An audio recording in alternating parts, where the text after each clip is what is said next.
Alright! So hello guys, at may nabalitaan nga ako sa kapatid ko kahapon na meron daw masarap na sinigang na ulo dito malapit sa amin. Kaya ngayon, pupuntahan po natin yon at para matikman natin. Alright! Alright! So ayun guys, chill muna ulit tayo sa video na to at ngayon po ay papunta na tayo sa tindahan ng sinigang na ulo. At napakalapit nga lang pala nito sa amin dahil mga 5 minutes to 10 minutes lang nandito na tayo. At dito nga lang yan sa karsada papuntang Anabu Coastal sa tapat ng DB Mall. Ayan na si Alden Richard. Alright! At ayun guys, ay hindi inaasahang pagkakataon na ubusan nga po tayo ng sinigang na ulo. Mabili po pala dito ang kanilang sinigang dahil 10 AM pa lang ubos na. Advice nga pala ni Kuyang Tindero, dapat 7 AM pa lang nandito ka na para makaabot ka sa kanilang sinigang na ulo. Alright! At kaya naman ang binagsakan natin ay nagpares na lang tayo, pero kakaiba rin ang pares nila dahil may napakalambot na balat ng baka.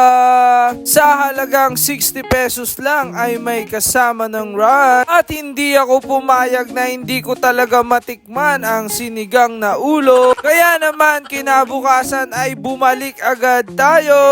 At ayun na nga, nakaabot tayo sa sinigang nila. At sa halagang 60 pesos nga ay may isang order ka na. At talaga namang napakamura nga ng order nila dito. Talagang sulit na sulit na. Alright! At umorder na nga rin tayo ng kanilang dinakdakan para talagang hilong-hilo ka na dyan. Alright! So wag na natin patagalin, tikman na yan!